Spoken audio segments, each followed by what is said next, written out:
That's right. And now I am. So we'll get back to it. So NCEES.org, that's their website. That's where you're going to register when you do sign up to take the FE or the PE. So with us today, we've got Tim Miller and Katie Kelly. Tim is the Chief Officer of Examinations, and Katie is the Marketing and Outreach Coordinator. Katie joined us last year and was just a breadth of knowledge, so we were so excited to have Tim with us this year. He's got a short presentation, and I will let him take over whenever he wants to.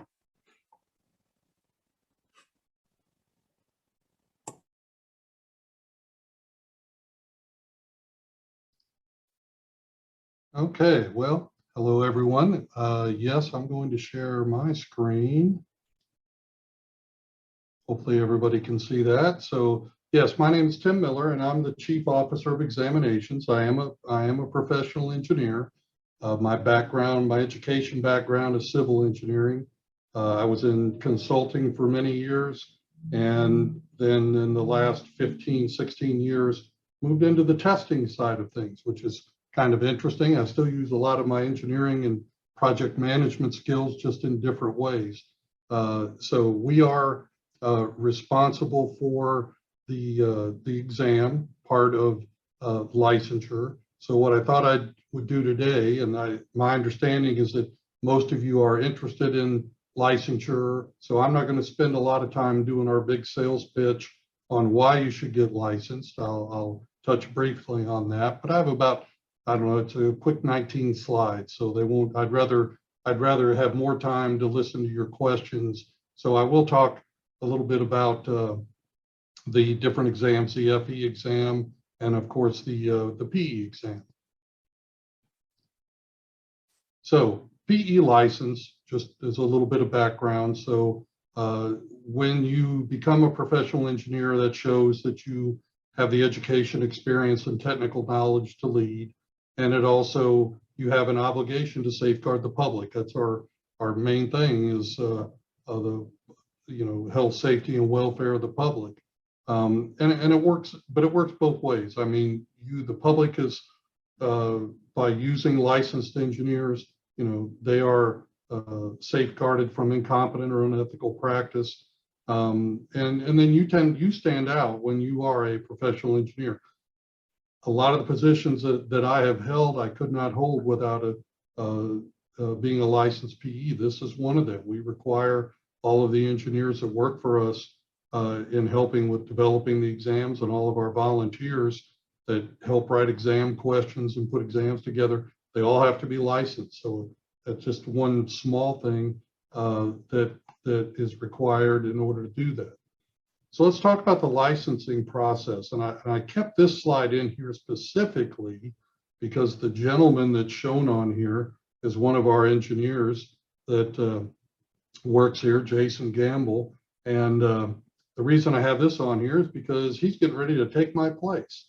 I am retiring at the end of the year, and Jason will become the Chief Officer of Examinations. So I told him I was going to leave his slide in here in his picture.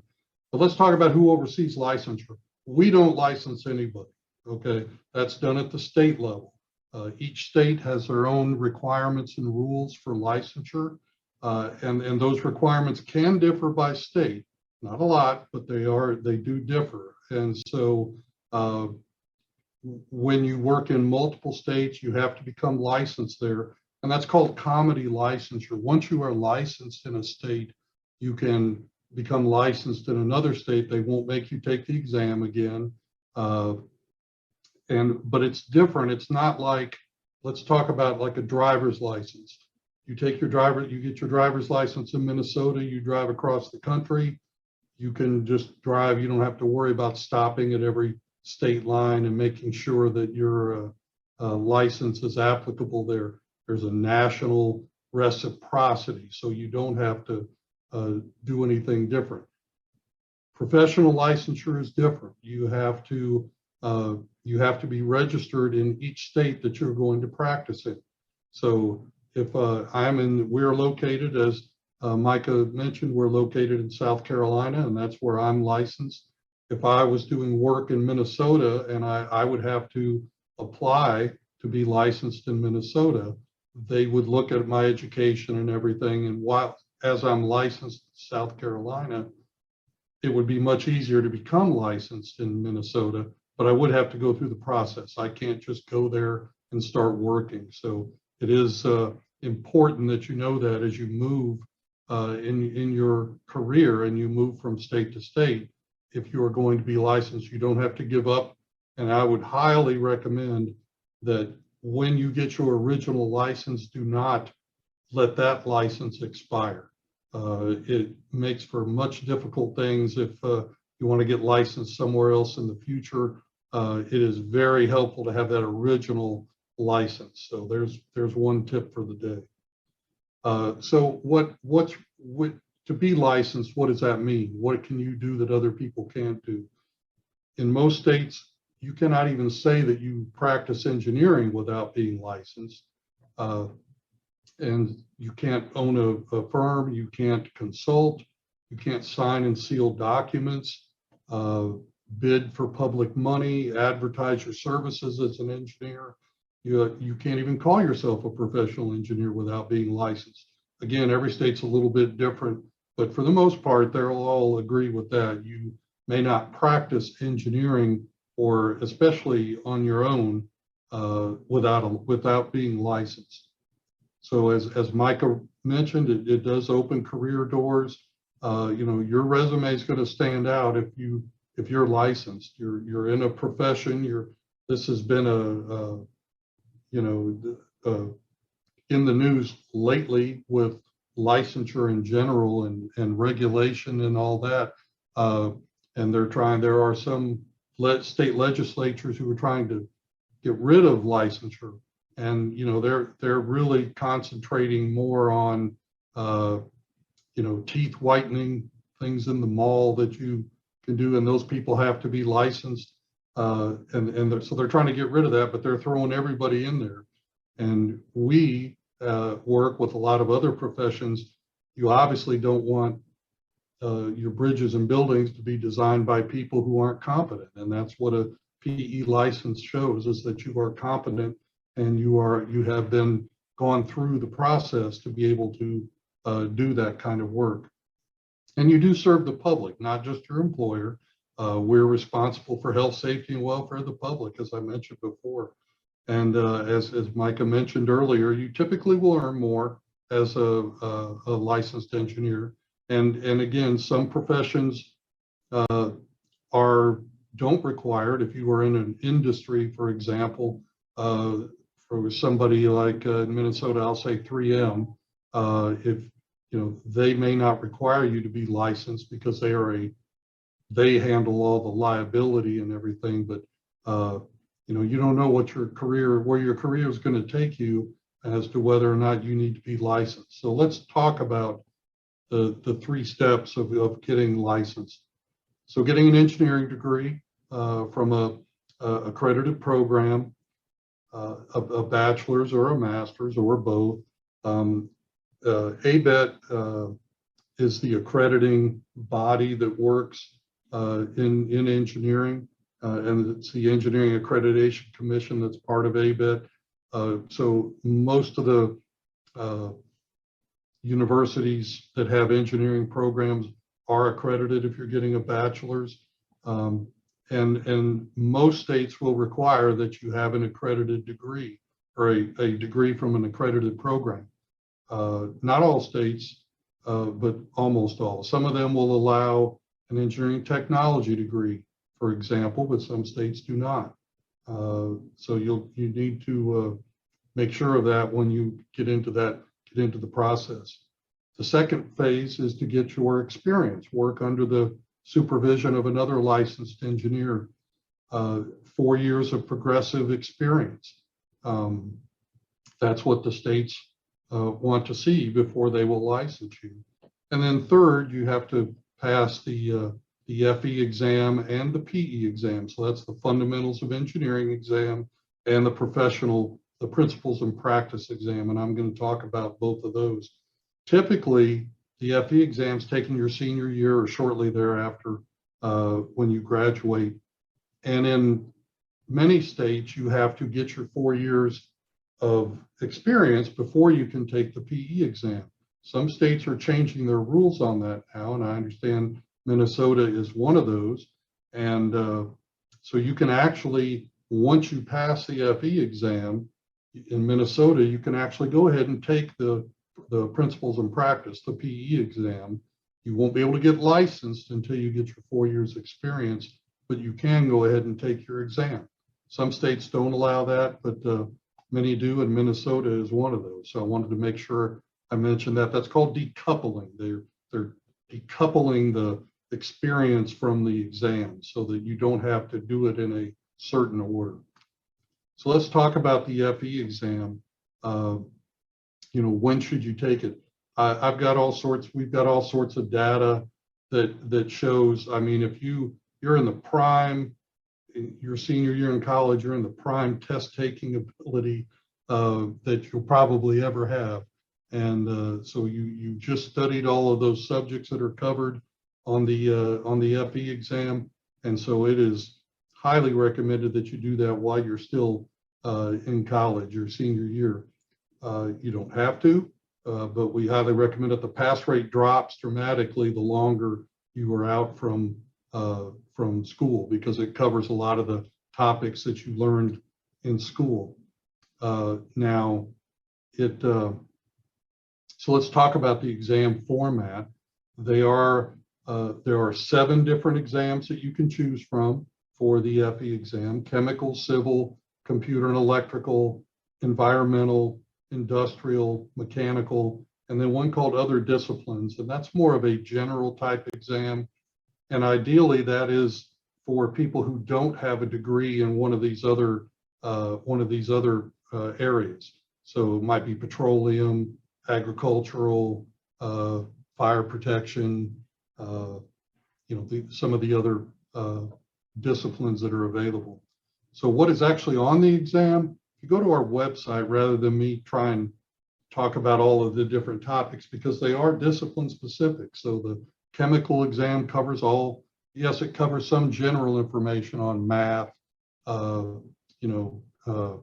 engineering, economics, but it's going to be more slanted towards the chemicals, whereas the civils, obviously the math and everything there is going to be slanted more towards the civils. So you can go to our website, ncees.org/exams, and that will give you a path to go to either the FE or the PE, and you can look at the specifications for the different exams, and it will show you the topics that are covered and roughly how many questions there are in each topic area. So that's on our website. It is a computer exam, computer-based exam, and I'll talk about that in a little more detail. So it is on the computer at a test center. There is a handbook. It is a closed book or a supplied reference. We will supply you with the reference book that you have, and that's all you can take in a calculator. You can look at this reference book ahead of time and study with it. Once you open an account at NCEES, you can download this from your account for free and print it out. If you want to buy a hard copy, you can, but you cannot take that into the exam with you. There are 110 questions. It is, and I'll break it down a little bit of what all is included in there. There are standard items, which are 4-part multiple choice, typical type questions. And there are also, as we've gone to computer exams, we're able to use alternative item types. And I've got a video here, but I'm going to have to stop sharing and then reshare because I forgot to tell it to share sound. Okay, so now we're back. So I'm going to go to this next. There's a short video on these alternative item types, and pay attention because it will show you what the screen looks like on a typical exam, and the reference book that I mentioned will be on the left. So here's the video. Examinees taking a computer-based NCEES exam may see up to 5 types of questions on their exam. The question types include traditional multiple choice questions that feature 4 answer options from which to choose, one of which is the correct answer. Multiple choice questions with multiple correct options feature more than 4 answer options from which to choose and allow for multiple answer options to be selected. Point and click questions require you to select one or more predetermined clickable areas that become visible when you move your cursor over the graphic. Point and click questions may also ask you to select an unidentified spot or spots on the graphic. Drag and drop questions require you to click and drag your answer options to sort, rank, match, or label a provided graphic. Fill-in-the-blank questions require you to enter your response instead of choosing it from a list of answer options.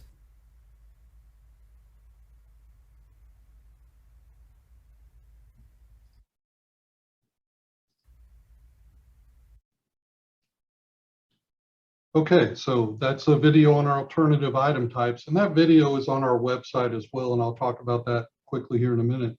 So for the FE exam, you have to go to a Pearson VUE test center, and Pearson VUE is our testing partner, and they're based in Bloomington. So they are right up there in Minnesota. Been up there many times meeting with them. These exams are offered year-round. It used to be back when it was pencil and paper, it was only twice a year. Now you can take it any day of the year that a test center is open. It's a 6-hour appointment. There's a non-disclosure agreement. Basically, you're agreeing not to share any of the questions or talk about the exam, to other people. There is a tutorial that kind of just shows you around the exam and how it works. The exam itself, you're given 5 hours and 20 minutes of exam time. There is a scheduled break about halfway through. That's 25 minutes, and that does not, you don't lose your exam time. And so that they give you a 25-minute break in the middle. You just can't go back to the questions you've already answered. Then there's a brief survey at the end. So what is the exam day like? So I mentioned before that we have other videos, the alternative item types. If you go to youtube.com and search for NCEES media, there are a lot of just short videos in there. There is one that gives the day at the test center. It kind of just walks you through what it's like to go to the test center, how to sign in, how everything works with that. What references can you bring? That you don't bring anything, but the only thing you will have as a reference is the FE supplied reference book. Now it is full of equations. It is not a teaching tool. So, I mean, you're not going to be able to figure out, it'll give you Manning's equation, but it's not going to teach you how to use it. So it is strictly a reference. What do you use for scratch work? There's a reusable notebook and a pen that you can use. There's a video on that on our YouTube channel that shows what that's like. There's also videos on there how to manage your time, there is an on-screen calculator. You're allowed to bring in your own calculator as long as it's on the approved list. So we do have an approved list of calculators. Almost every question that you have is covered in our examinee guide. When we moved to computer-based testing, we came up with an examinee guide, and you can download that off of the website as well. And that tells you when to contact us, when to contact Pearson VUE, how to register, when to contact your state board, and it gives you all of that information that you need. It's a great tool, and I would highly recommend that you go and look through that before you send in emails to ask a lot of questions, because if they come to me, I'm going to say, go look at the examinee guide. Our customer service people are much nicer than I am. give you the answer you want. I will tell you to go look in the examinee guide. So do look at that. Our practice exams available? Yes, we do have practice exams available, and they are hard copy. You can see what everything is like with our videos and all that. As far as your results are usually within 4 to 10 days after you've taken the exam.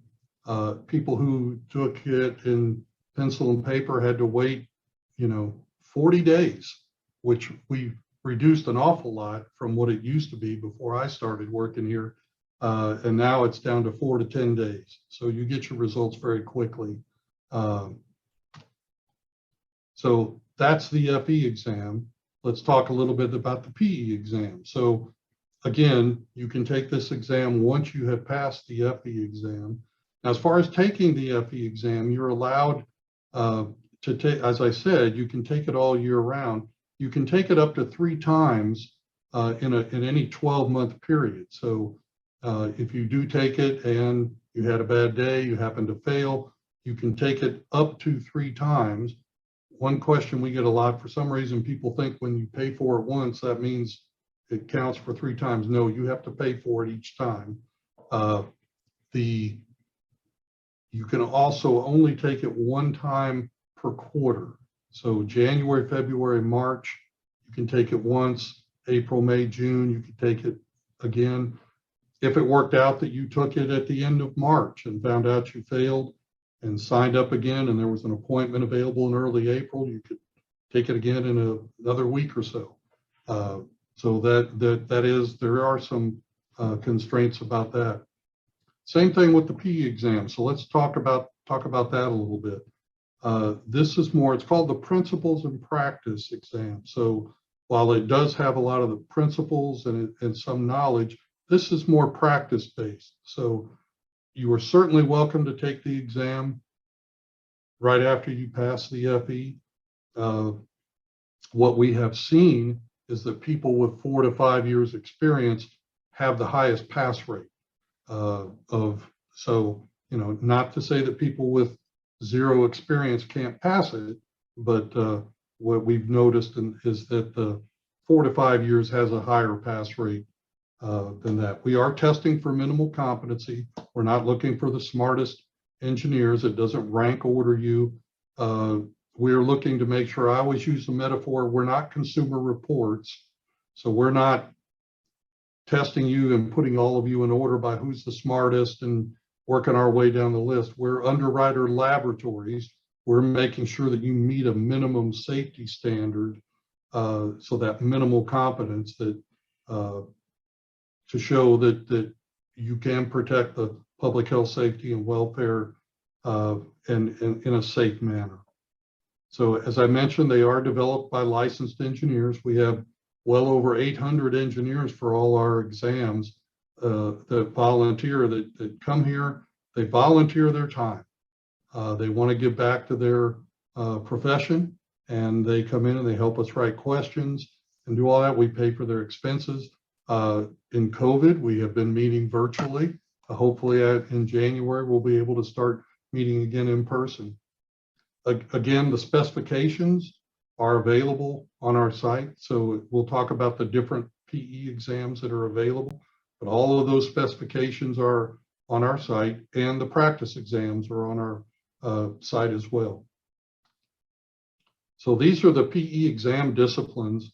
As I mentioned, we cover quite a few of the disciplines, and under civil, there are 5 different civil exams that you can choose from. So you've got construction, geotech, structural, gosh, that's terrible, transportation. Our electrical and controls exam has 3 different ones to pick from, and our mechanical has 3 different exams that you can pick from, but you would still be licensed as a civil or a mechanical engineer. So these are, now some of these exams are available all year round, especially the larger ones. So those are the chemical, civil, mechanical, environmental, and our power exam of the electrical exam. the remainder of these exams are smaller volume, and they are offered one day a year, typically right now in October. So everybody would go take it on the same day. You would go take it at a Pearson VUE Test Center, just like the FE exam. So that's kind of a summary of what is what's required for the FE and the PE. So what's next? Well, I mean, it's tough. It's not easy. That's for a reason. Again, we want our people designing bridges and buildings and the electrical grid. We want them to be competent.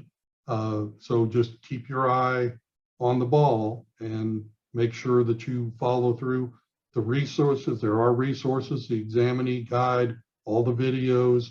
You can find a lot of prep classes and things like that. We don't recommend any because we don't want to show any favoritism or anything like that. But there are certainly plenty of prep classes and things like that to choose from. So with that, that's all I have. So I don't know if we want to open up for just questions, or if you want to, if now's the time to go out to the breakout rooms, or I'll turn it back over to Micah and she can tell us what to do. Thank you. That was awesome. Yeah, I will echo, take the FE when you're in school and not when you get out, so you don't fail, like, me, but do as I say, not as I do, right? So yeah, if you guys have any specific questions, I'll get a couple minutes for that. I do apologize. My dogs are going to start barking pretty soon because it's, dinner time, but, if you have any questions, and if not, then we'll go into the breakout rooms.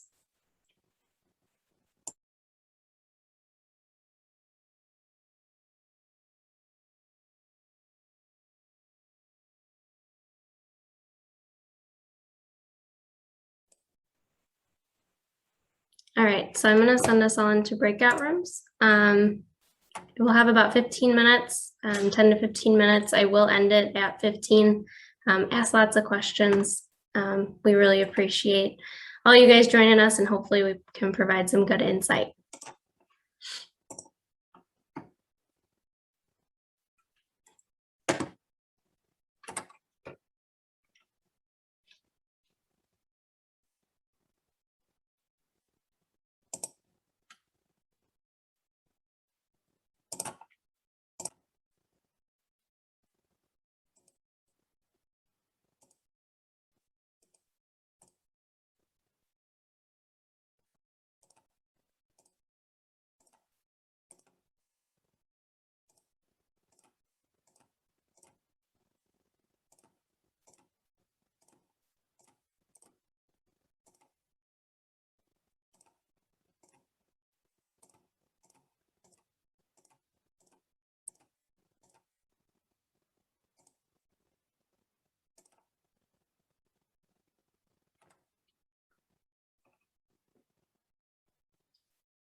Hi, I got put in the mechanical and civil room, but I'm in BBE. I was wondering if there was a separate room for that.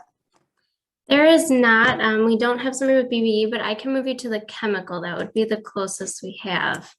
Okay, thank you. Yeah.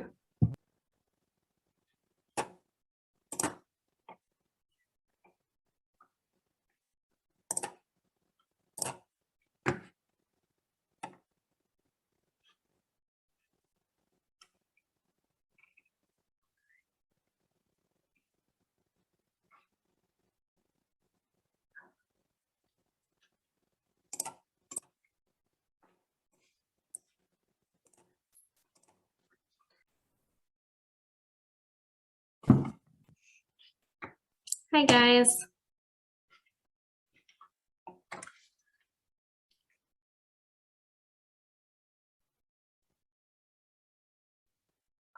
Hello.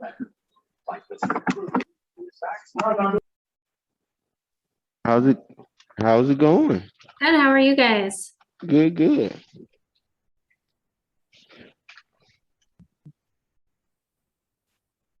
What majors are you guys? For me, I'm an electrical engineer, Okay. and I've been working for Cummins for 3 years now, almost 4 years. Okay. And you're looking to take the FE now? Yeah, and like I wanted to see uh what would be the next step. So if I took the FE, right, and I passed, but I'm actually going on my 4 years of experience, would that be the same as, what you would need in order to take the PE? Yeah, typically, you can take the FE whenever, and then once you get to the PE, you just need the 4 years. So a professional engineer would need to sign off that you have those 4 years, but you could take the FE right before. Okay, yeah. And like for the whole presentation, are you guys sending that out? Yeah, so that'll go on YouTube. It'll be a YouTube link, and then I'll send it out to all the attendees, those registered, and then it'll be housed on our website forever and YouTube, and it'll also go out to the schools that we've been in communication with. So you'll have access to this forever. All right, that's cool. That works. Yeah. Are you signed up for any, does your school offer, or your employer offer any specific trainings for electrical or for your major? No, they do not. But I got my BS in electrical engineering. That's the only thing that we really required. And Yeah, I had prior experience with a co-op. So nice. yeah. So you'll probably have a little bit easier than some other folks. Have you started studying, or are you signed up for it now? I haven't done any of that, and this was the reason I came for the info session. So whenever you send out the email, I'll start trying to gather all the stuff to start studying and get ready to take the FE. Yep. Yeah, highly recommend the practice exams. They are. Oh yeah, I'm gonna take the practice exam 3 or 4 times before I Yeah. actually go in there. Yeah, Yep. 5 hours is a long time. Oh, I know. Yeah. And double check the calculator. I made the mistake one of my times. I took it 3 times and I took the 3rd time. And it's not, I would never do it again. I got you. That's a mental note taking there. Yeah. Yep. Yeah. And it's interesting because I actually I felt like I had a harder time passing it before I had practical experience, but once I was in the industry, because I'd been in the industry for 2 years at that point, Yeah, it was a lot easier for me. So I think you'll have a easier time. yeah. It's just for me. I got to go back and do all the calculations again because electrical was always hard, but it'll be all right. Yeah. Yeah. We had a question for recommended resources, study skills, and then where to get the practice exams. So practice exams can be found on Amazon. They're on the NCEES website. As far as study skills, if you have a set way to study currently, I would just rope it into that. What I had to do was block out an hour in the morning every day where I would just sit down and do practice exams. And I never paid for a course to study. I'm kind of a cheapskate, so I didn't do that. But there was YouTube videos, so I would watch this one guy on YouTube.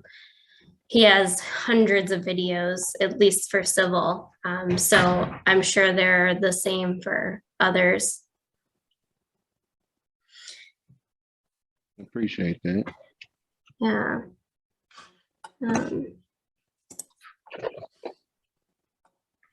Just the 3 of us, because I think when I did the breakout rooms, everybody had a different email for Zoom. But I think it was very beneficial though. good. Where did you say you get your BS from? The University of Alabama. Oh, okay. What brought you up here? Cummins. Yep. Yeah, so yeah, it was really they came and got me from Tuscaloosa, Alabama. Wow. Who do you work for? Cummins Power Generation. Oh, got it. Okay. Yeah. Yep. Yeah, I'm from California and I came here for work. Oh, who you work for? I work for Bolton and Mink Engineering. We do like municipal stuff, municipal streets, utilities, Oh, bridges, roads. Yeah. oh, okay. Have you ever been outside in the cold while working since you've been here? Um, so this is my 5th year in Minnesota, but I went to school in New York. So I've had a couple winters under my belt. Yeah, they are never good. Yeah. Never good. Yeah. Yeah. all good. But you can't complain much, right? When we got a lot of work to be had. So Yeah, it'll be all right. yeah. Do you mind the winters? I usually hibernate. Usually hibernate around these times because it is so cold, but kind of happy it's warm this year. Yeah, You I know. know, It's crazy. yeah, it usually snows around this time, but Yeah, this time we were looking back because I work in the field and looking back, this is we had snow like a week ago last year. yeah, yeah, yeah. I'm glad it didn't happen again this year, but I didn't even trick or treat. Well, I didn't have no candy for the kids this year because I was scarred from the past 2 years that it snowed during Halloween. So Yeah. yeah, I kind of felt bad about that. Do you get a lot of kids where you live? Yeah, so usually it's a lot of kids around in the area, in the Plymouth area, and they usually trick or treat a lot. But in the cold, you usually don't see too many of the kids, and kind of Yeah, depressing. Yeah, I know. That was like always the curse of Halloween, that it was the coldest day of the year, or the first cold day of the year was on Halloween night. yeah. Uh, Oh, I just get the chills thinking about it. Yep. Do you work outside or inside? Oh, I'm an inside guy. Really, I'm an inside type of guy. You don't have to deal with being in the cold at least then. Well, driving to work and Yeah. what else can you say? Driving to work and raising up the ticks in the doors that we got these big doors we have to raise up to let the Oh, units come in and ooh. got it. Where's your shop based out of? So I am currently in Fridley, Minnesota. Got it. Nice. Yeah. Yeah. And I did have one more question. I had one more question. So like just say after you get your PE, Mhm. what do you have to do every year? So you have to maintain a certain number of professional development hours. They're typically waived the first 2 years. So every time you re-register to maintain your license, it's a 2-year cycle. So you have to have so many hours. I believe it's either 8 or 16 hours. I can't remember off the top of my head.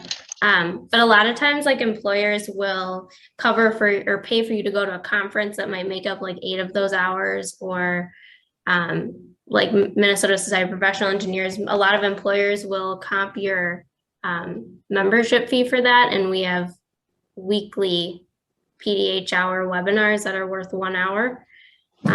So it's not too bad to maintain it, but you do have to keep it up. And there's a lot of others that offer it, like Society of Electrical Engineers, I think actually has their own too. American Woodworks Association, there's tons of them. So Yeah. All right. yeah. So what made you need to get your PE now? Is your profession? No, it was something I always wanted to do. Okay. It was always on the agenda. Yeah. Might think about my own business or my own solutions company. Nice. That's cool. What do you focus on within electrical, like residential or commercial or Power, industrial. industrial? Okay. Yeah. It's not bad though. Yeah. Would your business, if you were to start your own company, would you stick with that? Uh, maybe, maybe I could just do the solutions for like Yeah. industrial systems or electrical industrial systems or electromechanical systems. Uh, somewhere in that nature somewhere. Yeah. Yeah, that would be sweet. It would be sweet. I think I'm gonna give it a couple more minutes. I'm just seeing, sounds like they've got, the other groups are a lot bigger. Ours is the smallest because we lost one too, so. Yeah. Oh man. So in the practice book, is it a lot of questions like the the study manual, the handbook? Mhm. Do you guys give like how would that be? I know you guys give out a practice exam, but like I know you gave out, he said it's not a PowerPoint, but a YouTube video for steps you should do when taking the test. Uh, I'm gonna just have to look at the website. But Okay. like after I look at the website, if I have any more questions, like could I reach out to you? Yeah, yep, yeah, and I'll put that, my email will be at the end, or our group email, but I think most of you guys should have my email from the invite, so everybody is more than welcome to shoot me a message, but yeah, there's a lot of free resources out there, and like I didn't even know NCEES had their own YouTube videos, kind of going through the test process on the day of and things like that. Yeah.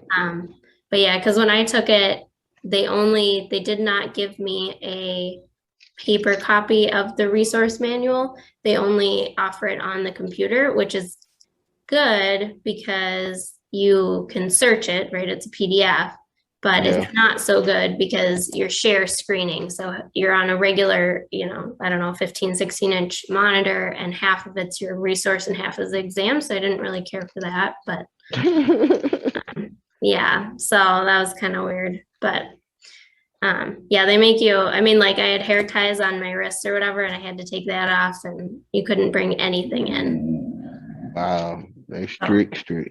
yeah, yeah, so, but we'll see.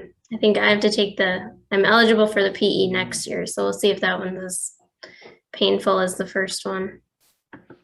Yeah, it should be good. Yeah, that's a good way to do it with yours, studying for both kind of simultaneously. Yeah. It seems Trying to like make it. Less studying, I would think.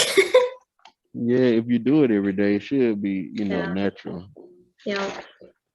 Supposed to be, but you never know how that works out. Oh, I know. Yeah.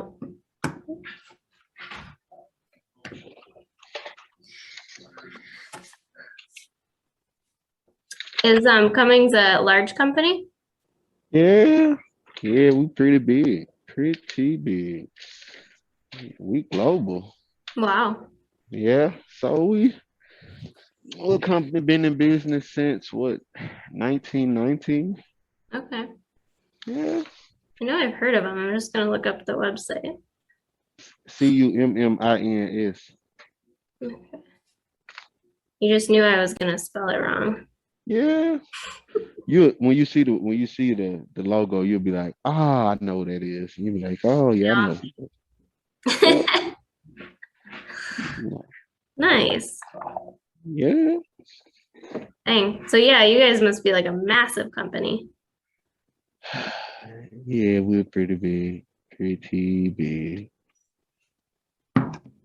This is a good company though.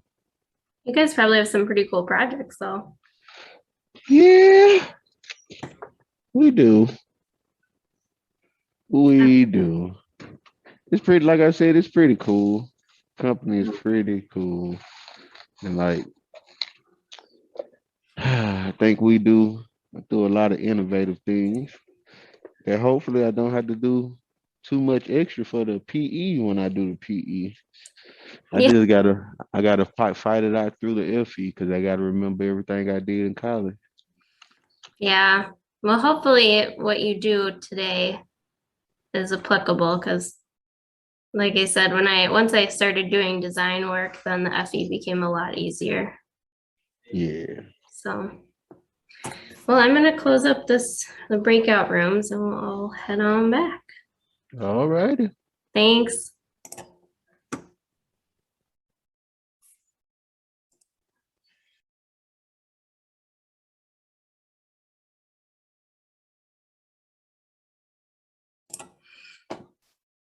Hey guys, we got a couple left. I apologize for wrong rooms and all that. Hopefully it got sorted and you got some questions answered.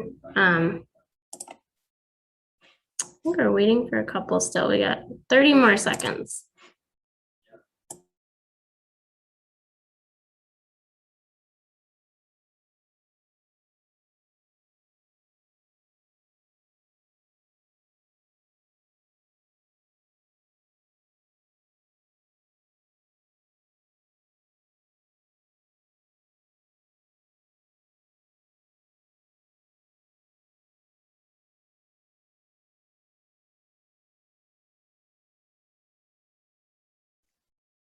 Sorry about that, Katie. I meant to click cancel and I hit the wrong button.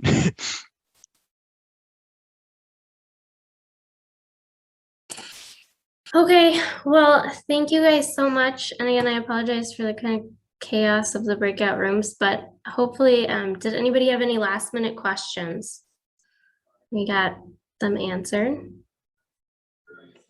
Okay, well, like I said, this is recorded. Please feel free to reach out to me with any questions. I think most of you have my email at this point from the invites. I won't be sending out the recording probably till next week once we get it up on YouTube.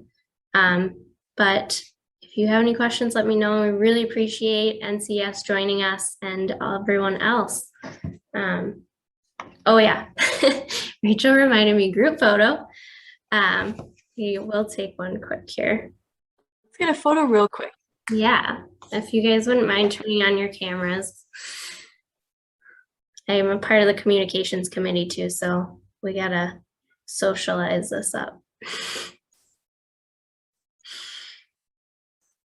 All right, I'll take it.